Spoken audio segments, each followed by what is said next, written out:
오늘은 스승의 주일입니다.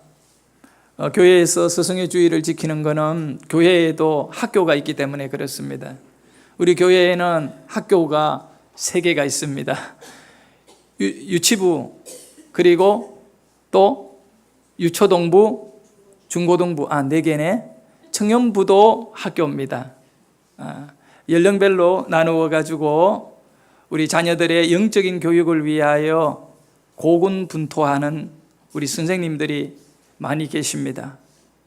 한자어로 고군분투, 이 뜻이 뭐냐 하면 전쟁을 하다가 한 팀이 그 본진과 분리되어 가지고 적진 깊숙이 적에게 이렇게 포위가 되어 가지고 더 이상 지원을 못 받는 상황이 되는 겁니다. 동떨어지게. 그럴 때 이제 고군분투, 적들에게 둘러싸여 있지만 기세를 꺾이지 아니하고 죽을 각오로 싸우고 있는 그 군인들을 가리켜 고군분투라고 합니다. 환경은 굉장히 어렵지만 절대로 항복하지 않고 싸운다는 겁니다. 우리 주일학교 섬기는 모든 기관의 선생님들과 교역자들, 오늘 이 시대에 우리 한국교회의 주일학교가 바로 이 교사들의 사역이 고군분투의 모습인 것 같습니다. 요즘 얼마나 아이들을 영적으로 교육하는 것에 방해가 많습니까? 교회 내적으로도 협소한 공간과 시간대의 어려움과, 그리고 외적으로 아이들이 학원 가야 되고 또 부모들과 여행을 떠나고 또 교회 나오는 것을 그렇게 기뻐하지 않는 수많은 사람들의 방해들이 있습니다. 그런 가운데에도 우리 선생님들 온 힘을 다해서 영적으로 사명을 감당하기 위해서 우리 아이들을 붙잡고 기도하고 전도하고 눈물로 이 아이들을 섬기는 교사님들이 있기 때문에 한국교회에는 미래가 있다고 믿습니다. 이렇게 수고하시는 우리 선생님들을 위해서 뜨거운 박수로 이 시간에 우리 영광을 돌리도록 합니다. 정말 감사드립니다. 여러분, 이 교육을 한마디로 표현해서 백년대계라고 합니다. 백년대계. 이 말의 의미는 교육을 시키는 일은 100년 앞을 내다보는 큰 계획이라는 겁니다. 농사는 1년을 내다보고 짓습니다. 그러나 교육은 100년을 내다보고 나아가는 큰 계획입니다. 기독교 교육이 있습니다. 신앙교육을 말하는 겁니다. 신앙교육은 뭘까? 100년을 내다보는 거 아닙니다. 신앙의 교육은 여러분, 영생을 내다봅니다. 그래서 제가 이런 말을 만들어 봤습니다. 신앙교육은 천국대계다. 천국대계다. 어디를 바라본다고요? 우리 자녀들이나 주위에 예수 안 믿는 그런 사람들까지도 다 교육을 받아야 되는데, 어떤 교육을 받아야 되느냐? 신앙교육을 받아야 됩니다. 그러면 교육을 받으면 그들이 천국을 보게 되는 겁니다. 원래 교육이 가지고 있는 힘이 있어요. 이 교육이 갖고 있는 힘이 뭐냐 하면 눈을 열게 해서 보게 하는 겁니다. 우리 큰애가 지금은 이제 시집 가야 될 나이가 되었지만 걔가 아주 어릴 때 6살 이럴 때 욕심이 있어서 한글을 제가 직접 가르쳤습니다. 카드에다가 피아노를 그려놓고 뒷장에는 피아노 이렇게 쓰였습니다. 그 다음 바이올린을 그려놓고 바이올린이라고 쓰였습니다. 그런 카드를 갖고 계속 우리 딸을 6살짜리 앉혀놓고 교육을 했습니다. 선생으로서, 학생으로서. 근데 얘는 10번을 가르쳐요. 그러면 그림을 딱 보고 넘겨서 글자를 보이면 잘 읽어요. 문제는 글자 보이고 이거 뭐냐, 그림 안 보여주고 하면 막 헷갈려가 왔다리 갔다리 해요. 그러면 제가 막 이 마음을 잘 다스리고 가르쳐야 되는데 열받아 버려요. 그럼 막 소리를 지르고 막 붕괴하고 화를 내고 막 이러니까 어린 딸이 막 힘들어가지고 그만하겠다면 너 이거 오늘 다 끝낼 때까지 안 된다 이렇게 하고 잡아서 하다가 어느 날 폭발하게 됩니다. 우리 딸이 바이올린이라고 하는 글자를 보이면서 읽어보라고 했습니다. 제가. 그랬더니 걔가 못 읽어요. 막 자기가 보았던 그림 중에 아무거나 막 해가 바이올린인데 피아노 세상 아닌데 그러고 막 전혀 몰라요. 그래서 내가 아니 너 이것도 모르느냐? 그럼 막 그렇게 하면 구박을 하니까 얘가 갑자기 눈물을 흘리며 엉엉 울면서 고백을 합니다. 나는 세상에서 바이올린이 가장 싫어. 네. 잘못된 교육입니다. 그렇게 교육하면 안 됩니다. 여러분, 교육은 보여야 되는데 나는 집어넣으려고 했는 겁니다. 보여야 됩니다. 우리 신앙교육은요, 하나님 나라를 보여야 됩니다. 예수님을 보여줘야 됩니다. 그래서 쉽지 않고 어렵다는 것입니다. 이 교회의 선생님들이 얼마나 귀한 분인지 압니까? 너무너무 귀한 분들입니다. 그래서 이 스승의 주일에 우리 수고하시는 선생님들을 위해 가지고 교회에서 귀한 선물을 준비했으니까 오늘 각 부서별로 나누어 놨습니다. 꼭 받으시기를 바라고요. 그 향의 아름다움만큼이나 그 선생님들의 수고와 신앙의 교육이 아름다운 세상에 그리스도의 향이 되어 온 세상을 채울 걸 믿습니다. 오늘 선물 뭔지 대강 알겠지요? 좋은 향입니다. 이제 우리 성도님들 집집마다 신방 가면 향으로 진동할 것 같아요.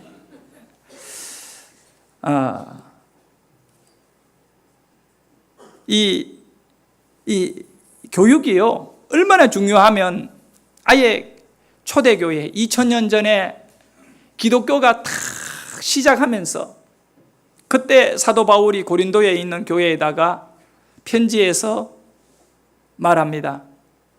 우리 교회에는 큰 직책들이 많이 있다. 수십 개가 있지요. 그런데 그 직책들 가운데, 직분들 가운데 최고 큰 직분은 사도다, 사도. 왜 그럴까요? 예수님의 제자들이잖아. 그보다 더 큰 직책이 어디 있겠어요? 그래서 우리도 주님의 제자가 되어야 됩니다. 오늘 우리가 읽었던 고린도전서 12장 28절을 보면 이렇게 말씀하고 있어요. 하나님이 교회 중에 몇을 세우셨으니 첫째는 뭐다고요? 사도다. 지금 이 시대에는 이제 사도가 없는 거예요. 그래서 너무 귀한 거예요. 희귀한 거예요. 교회가 만들어질 때 성경을 기록하는 그 시대에 이 성경의 내용을 만들어냈던 인물들이 사도거든요. 그래 너무너무 귀한 거예요. 가장 첫째는 뭐라고요? 사도다. 둘째는 선지자. 선지자는 뭐냐 하면 하나님의 말씀을 받아가지고 그것을 백성들에게 전해주는 전달자예요. 우체부예요, 우체부. 그런데 그냥 우체부가 아니라 말씀을 전하는 자예요. 그러니 두 번째로 크다는 거예요. 자, 첫째는 말씀을 만드는 일에 동참한 사람입니다. 제자들요, 사도들이. 그래, 사도행전이잖아요. 사도들이 막 돌아다닌 것을 기록한 거잖아요. 사도들이 움직인 것을 또 일한 것을 기록한 것이 사도행전이고 신약의 모든 이런 성경들이 그런 내용이에요. 사도는 성경을 만드는 일에 동참한 사람이고, 두 번째, 선지자는 하나님의 말씀을 전달하는 그대로 전달. 그래가지고 선지자들의 말씀이 여기에 기록되가 선지서가 있는 거예요. 선지서.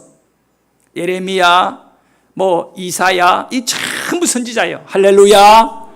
하나님의 말씀을 그대로 있는 대로 뭐 한다고요? 다 우리에게 전해주고요. 안 전해줬으면 이게 있는지 없는지 모르지요.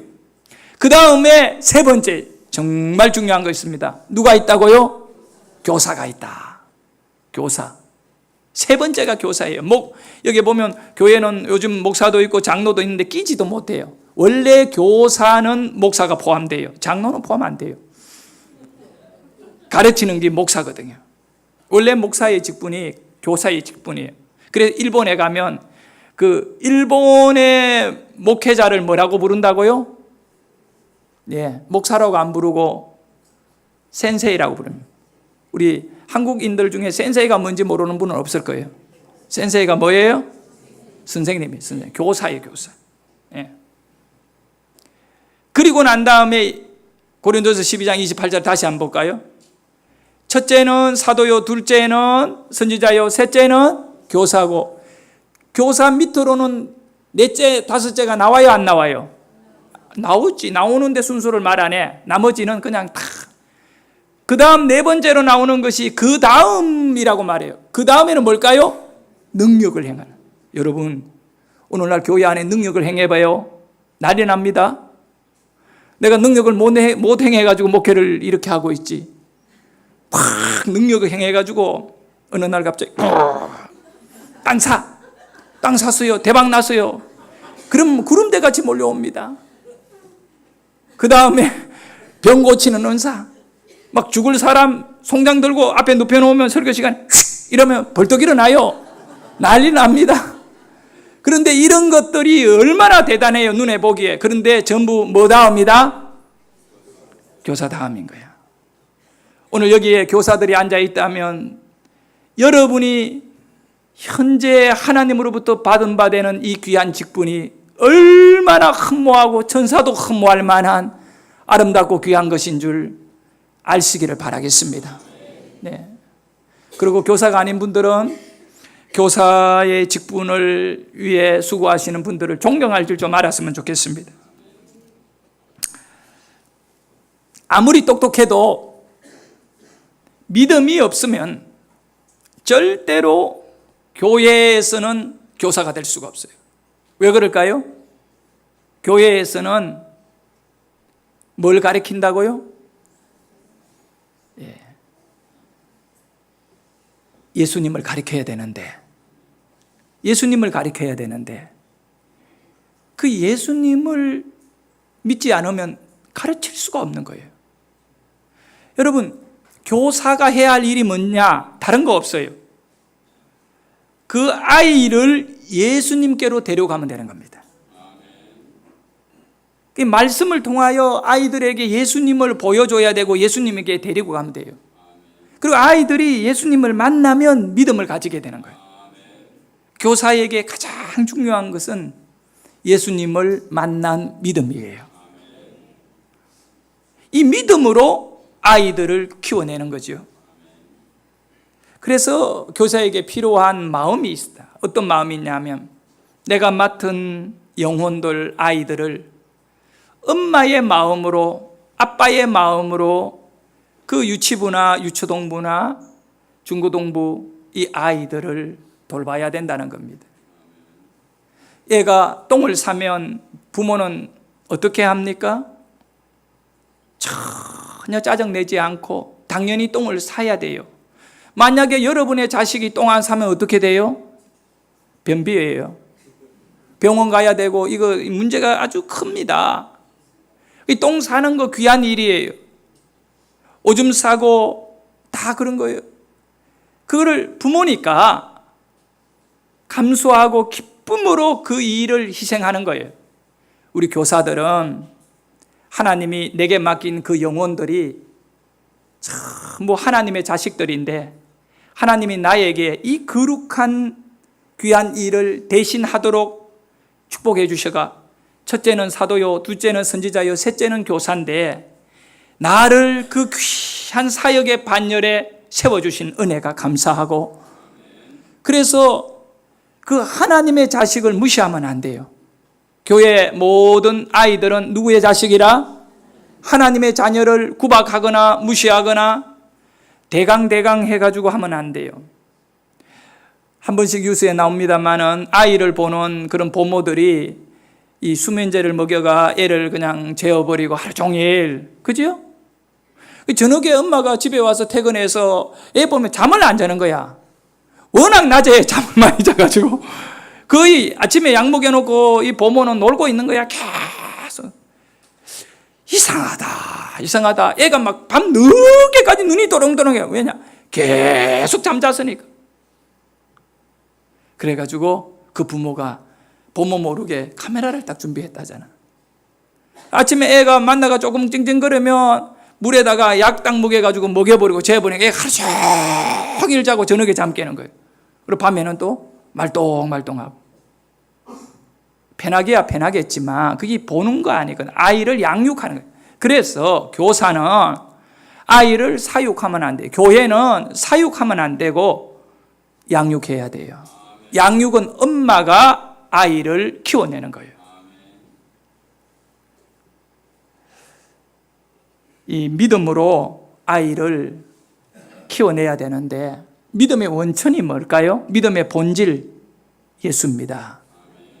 그러니까 다른 거 하려고 하면 안 돼요. 저는 우리 주일학교 선생님들이 수고도 많이 하고 다 이렇게 합니다만은 특별히 부탁드리고 싶은 거, 사탕 아이스크림으로 아이를 현혹시키려고 하면 안 돼요. 왜 내가 이 얘기를 하느냐 하면, 제가 주일학교 다닐 때 시골 교회에서 내 동생을 전도해서 같이 교회를 둘이 다녔어요. 근데 내가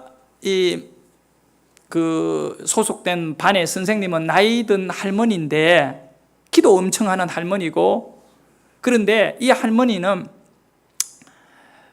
간식을 안 사줘요. 근데 내 동생이 이렇게 담당하는 담임은 중학교 앞에서 뭘 했느냐 하면 문방구를 하며 과자를 팔았어요. 매주에 자기 반 애들 것만 과자를 갖고 오는데 저 동생이 그 반이기 때문에 얘는 매일 사탕이며 과자를 주일날 교회만 가면 받았는 거예요. 내가 얼마나 부러웠는지 기도했잖아요. 나도 저런 선생님 밑에서 좀 하고 싶다고. 근데 나는 한 번도 그런 선생을 만나지는 못해. 동생은 계속 그런 선생님을 만나가 계속 그 선생님 밑에서 같이 주일학교를 졸업했습니다. 근데 문제는 사탕 먹고 큰 나는 나이가 들고 고등학교를 졸업하고 사회로 가니까 교회를 안 다녀요. 왜? 지 돈으로 사탕 사 먹을 수 있거든. 근데 그 선생님이 잘못했다는 얘기는 아니에요. 근데 그때 눈물로 우리 아이들을 안아주고 기도해주고 신앙교육을 시켜놓으니까 제가 그 시골을 떠나가 도해지로 어린 나이에 배 타러 나가도 예수님을 못 떠나는 거예요. 선생님의 영향이지. 내가 뭐 설교를 듣고 감동을 받았습니까? 교회 학교 선생님의 영향이 있다니까.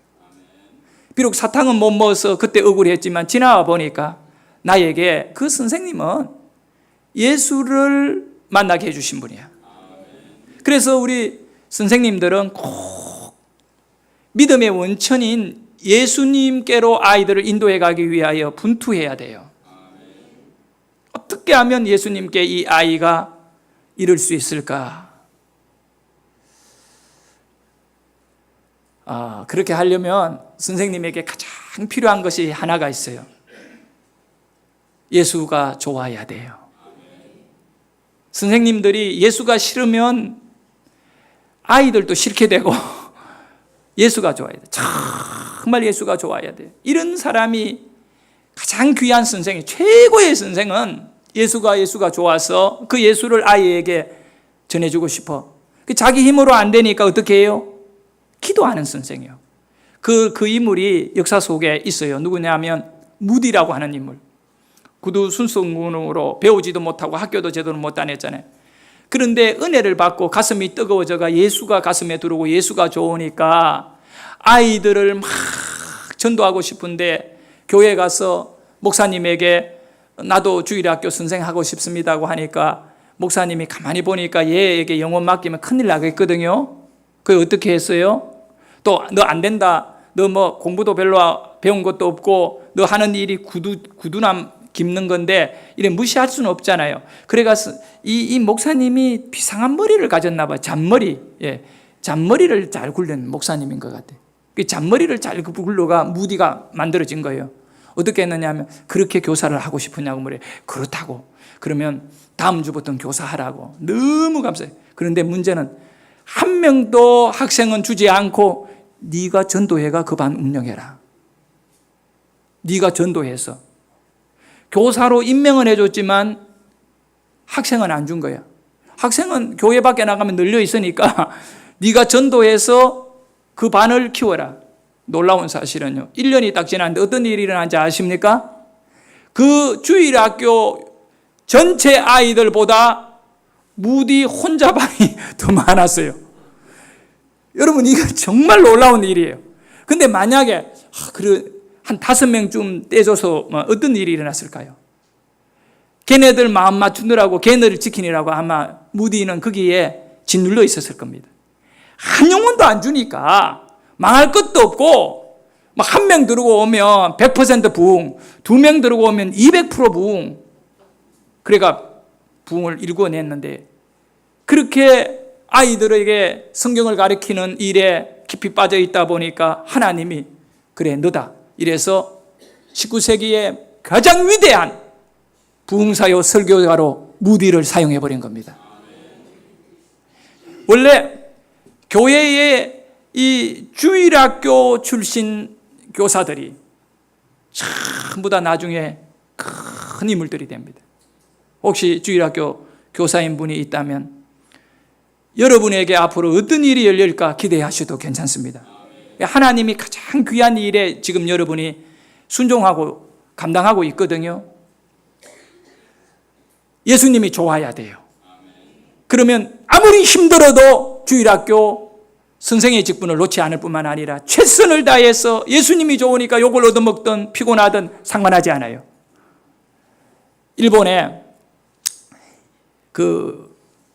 2014년 4월 달에 깜짝 놀랄 일이 일어났는데, 그게 뭐냐 하면 미국의 대통령이, 당시에 오바마 대통령이 일본의 국빈 초청을 받아 방문하게 돼요.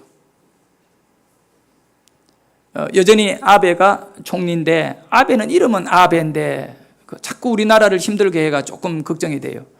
근데 이 아베 총리가 오바마 대통령을 위해가 가장 귀한 식사를, 만찬을 대접을 하고 싶었는데, 그래가지고 백악관에다가 물어봤습니다. 아베 대통령이, 오바마 대통령이 무슨 음식을 가장 좋아하시느냐고 물어보니까 의외의 대답이에요. 초밥을 가장 좋아한대요. 우리나라에도 뭐 초밥집이 조금 있습니다만은 여러분, 일본에 가면 널려 있고요. 그런데 미국에 가도 초밥집이 한국보다 더 많아요. 그 백인들이 초밥을 얼마나 좋아하는지 몰라요. 근데 이 오바마 대통령이 초밥을 모든 음식 가운데 가장 좋아한다는 거예요. 그래서 아베 대통령, 이 총리가 일본에서 가장 유명한 초밥집을 찾아라고 내각들에게 지시를 내렸는데, 돌아온 결과는 뭐냐 하면 테이블이 10명만 앉을 수 있는 조그마한 초밥집, 이름이 스키야바시 지로라고 하는 그 초밥집을 추천한 거예요. 근데 이 의자가 10개밖에 없어요. 그래서 이 집에서 오바마 대통령을 식사 대접한 겁니다. 세계적인 뉴스거리가 됐습니다. 왜 그러냐면, 여기 스키야바시 지로라고 하는 이 식당은 초밥을 만들어내는 그 이분인데, 오노지로라고 하는 분이에요. 나이가 몇 살이냐 하면 2014년 오바마에게 초밥을 만들어줄 때 나이가 95세예요. 그는 이 식당, 스키야바시 지로라고 하는 이 식당을 26살에 오픈을 해가지고 거기서 70년째 초밥을 만들고 있어요. 그냥 나이 많은 95세 어른이 초밥을 만들기 때문에 거기에 오바마 대통령과 아베 총리가 만찬을 한 게 아니라, 진짜 중요한 거는 맛이에요. 여러분, 식당은 맛으로 승부해야 돼요. 그 오노 지로라고 하는 이 어른이 하는 얘기가 있어요. 맛있는 초밥을 손님에게 드리기를 자기는 소원하는 거예요. 맛이 없다면 누가 가겠습니까? 근데 문제가 생겼대요. 어떤 문제가 생겼느냐 하면 그 정해진 날짜에 정상회담을 하고 만찬을 하는 장소로 이동해서 밥을 먹어야 될 그 시간대에 이 식당에는 예약이 있어서 안 된다라고 하는 거절을 받은 거예요. 아니, 일본 총리, 미국 대통령이 밥 먹으러 오겠다는데 이 오노지로가 안 된다는 거예요. 왜 그러냐면 우리 식당은 철저하게 예약제인데 총리라 할지라도 예약된 손님을 밀어내고 어떻게 그걸 하느냐고. 그래가지고 고민에 빠진 건데 결국은 답을 찾았어요. 식사 시간을 넘기고 점심이나 저녁 그 사이에 좀 밥을 굶고 있다가 손님이 다 빠져나간 다음에 이 정상들 양국에 5명씩 10명이 들어가서 그 식당에서 밥을 먹었는데 1인분의 가격이 얼마냐? 40만 원이에요. 근데 더 놀라운 거는 여러분 40만 원 돈 준다 하더라도 못 먹어요. 여기는 2달 전에 예약을 받는데 바로 오픈하자마자 인터넷 오픈하자마자 바로 매진이 돼요. 그거 먹고 싶어가 사람들이 줄을 서서 기다린대요. 근데 이 식당의 특징은 메뉴판이 없습니다. 손님이 가게에다가 주문하는 메뉴가 없습니다.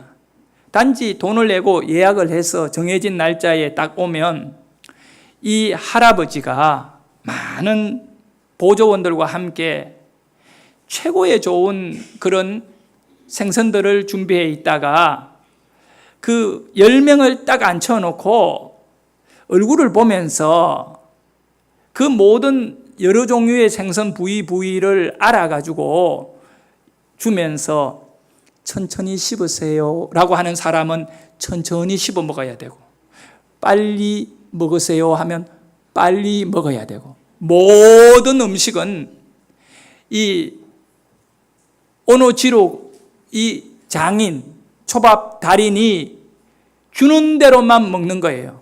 저를 한번 따라 할까요? 주는 대로 먹어라.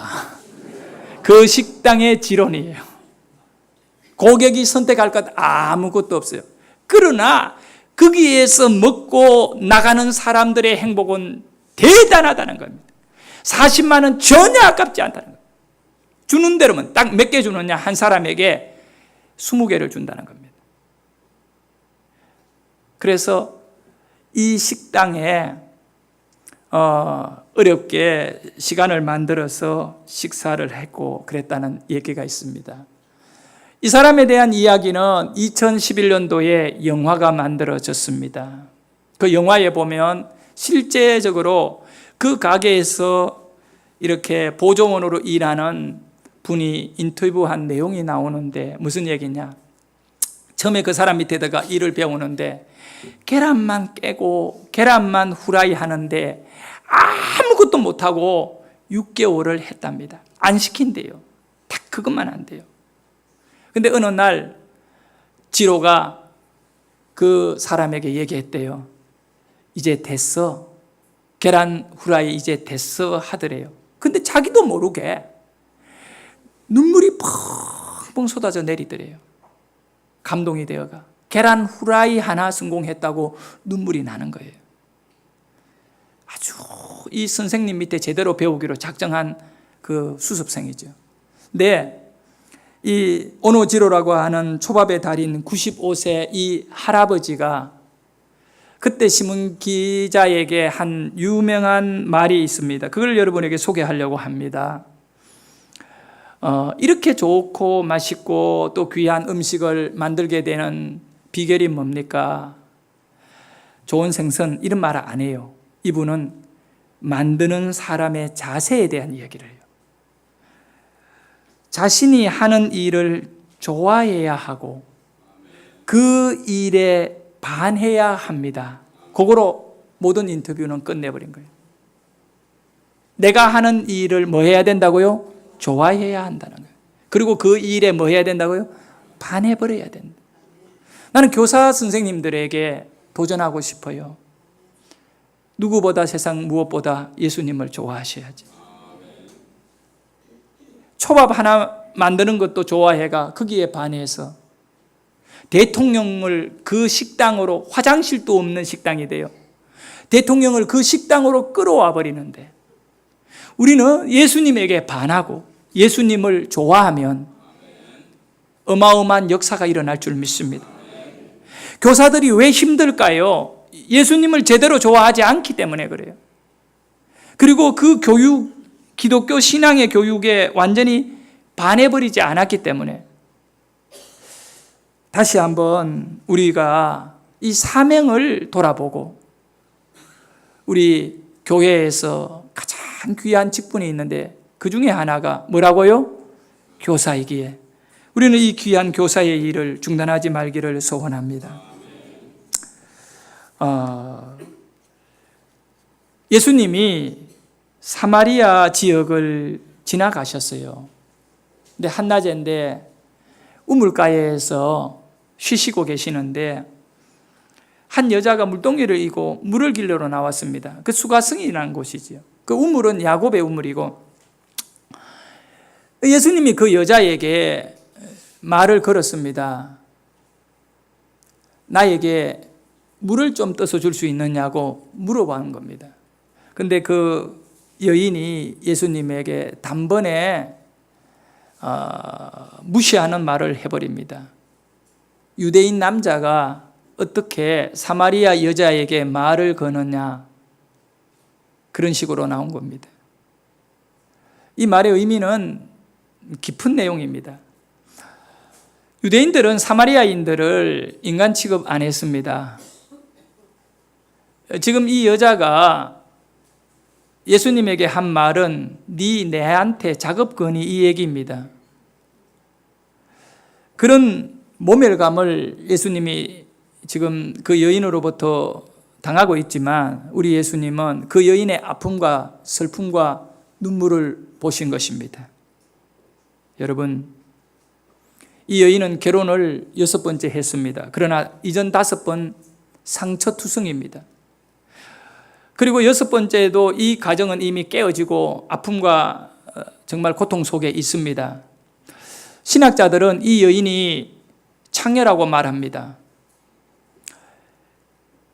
예수님은 이 여인의 아픔을 보신 것입니다. 그리고 우리 예수님은 이 여인에게 얘기합니다.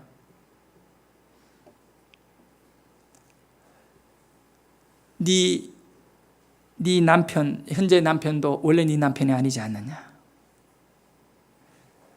이 여인은 자기의 문제를 건드려 버렸을 때, 이 사람이 보통 분이 아니다는 것을 알게 되는 겁니다. 그리고 물어봅니다. 유대인 당신들은 예루살렘에서 예배를 드려야 된다고 하는데 영적으로 들어가는 겁니다. 우리는 지금 이곳 그리심이라고 하는 이곳에서 예배 드리는데 뭐가 맞습니까? 물습니다. 자, 이런 영적인 대화를 통해 가지고 이 여인이 지금까지 마음속에 갖고 있던 자존심이나 상처가 깨어지기 시작합니다. 여러분, 답은 그겁니다. 예수님과 대화하면 우리는 치료됩니다. 그리고 우리의 자아와 우리의 상처가 깨어집니다. 마음이 깨어진다는 것입니다. 놀라운 역사가 일어나는 거죠. 어떤 역사가요? 마음이 깨어져야 됩니다.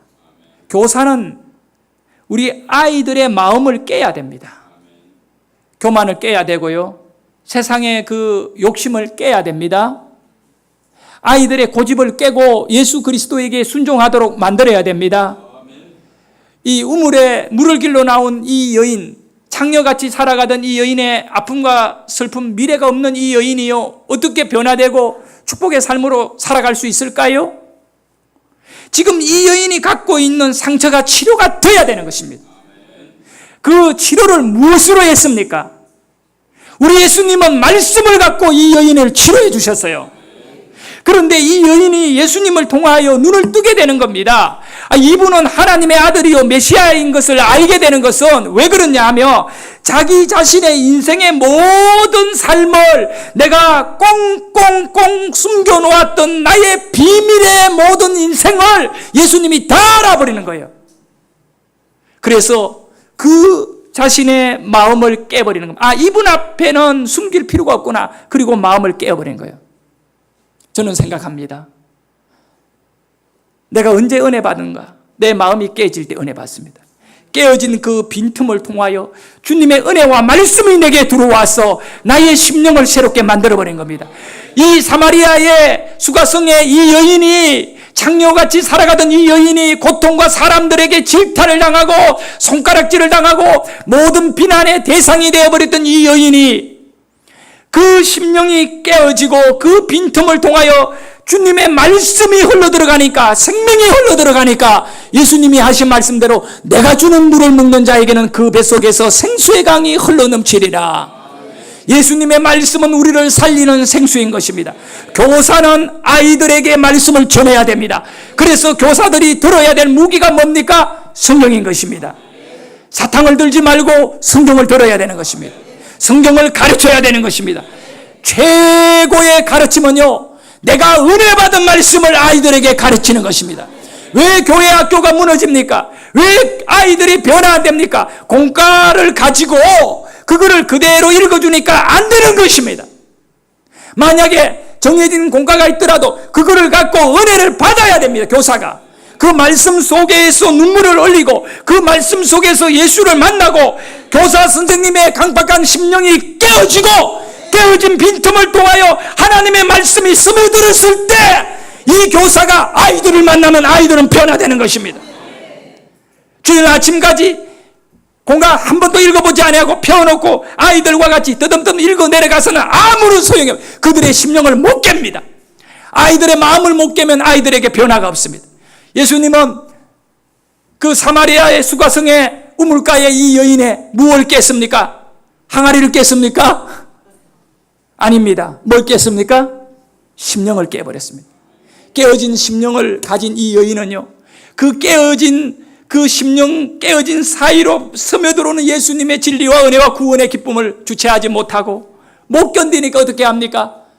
마을로 그대로 쫓아가 버려요. 항아리를 내다버리고 마을로 쫓아가서는 외칩니다. 뭐라고 외치느냐면 요한복음 4장 29절의 내용입니다. 이 여인이 이렇게 말합니다. 내가 행한 모든 일을 내게 말하는 사람을 와봐라. 여러분 한번 생각해 보십시오. 이 여인이 행한 일이 어떤 일입니까? 좋은 일입니까? 나쁜 일입니까? 칭찬입니까? 뭡니까? 죄덩어리입니다. 죄뿐이요. 죄뿐이요. 죄덩어리입니다. 그런데 예수님이 그 죄를 이 여인에게 지적해 줬는데 이 여인은 그 죄를 지적받았지만 치료가 되어버리고 나니까 전에는 마을 사람들에게 얼굴을 안 보이려고 숨어 다닌 이 여인이 그 낮에 당시에 이 중동에서 낮잠을 자야 될 아주 중요한 시간대에 마을로 돌아가서 그 마을 사람들에게 막 소리를 지르면 자는 사람 다 깨웁니다. 여러분, 내가 가장 싫어하는 건 내 자는데 깨우는 거예요. 그런데 낮잠을 자는데 마을에 다니면 무슨 얘기하면 내가 장녀인 것을 말하는 사람을 와보라는 거예요. 내가 어떻게 살았는지를 다 아는 그 사람을, 이 얘기, 내가 행한 모든 일을 내게 말하는 사람을 와서 보라. 그는 그리스도가 아니냐. 마을 사람들에게 떼거리로 끌고, 아니 이 여자가 왜 이래? 우리 같으면 그 부끄러운 일을 지금 그렇게 이 여인이 외칠 수 있다는 것은 치료가 됐다는 것입니다. 치료가 된 것입니다. 치료가 안 되면 절대 그렇게 외치지를 못합니다. 그래서 이 여인이 사람을 떼거리로 끌고 예수님에게 나오는 것입니다. 저는 이렇게 봅니다. 정말 사마리아 그 여인을 누가 최고의 교사라고 보겠습니까? 최고의 전도자라고 보겠습니까? 성경에 보니까 예수님을 만나버리니까 이 여인보다 더 훌륭한 교사는 없습니다. 사람들을 누구에게로 데려온다? 예수께. 자기가 뭐 하려고 하지 않아요? 마을의 사람들을 자기 자신의 비참한 것을 다 알고 있는 분을 한번 와보라고 사람들에게 그렇게 입값을 던져놓고 끌고는 누구에게 왔다고요? 예수에게 와본. 그런데 이 사마리아 사람들이 42절에 이런 고백을 합니다. 그 여자에게 말하되 이제 우리가 믿는 것은 내 말로 인함이 아니요 이는 우리가 친히 듣고 그가 참으로 세상의 구주신 줄을 알미라. 할렐루야. 여러분 최고의 교사가 되기를 원한다면 주위 분들에게 예수님을께로 데리고 가야 돼요. 예수님을 소개하고 우리 선생님들에게 들려진 건 성경이어야지 다른 거 안 돼요. 예? 간식을 갖고 막 애들을 갖다가 막 그러면 걔네들이 나이가 좀 들어 용돈 만지기 시작하면 교회에 의미가 하나도 없어요. 그냥 죽도록 기도하고 그 아이들에게 성경 묵상한 거를 영적으로 은혜 받고 그러면 목사님도 좀 그래 설교하지요. 저도 그래 하려고 노력하고 있습니다. 우리 모두가 노력하셔야 돼요. 그렇게 해서 은혜 받고 정말 주님 앞에 세 번째로 말하는 사도와 선지자와 교사라고 하는 이 최고의 직분이 저와 여러분에게 정말 능력으로 흘러나기를 주의 이름으로 축원합니다. 우리 같이 기도하겠습니다. 이 시간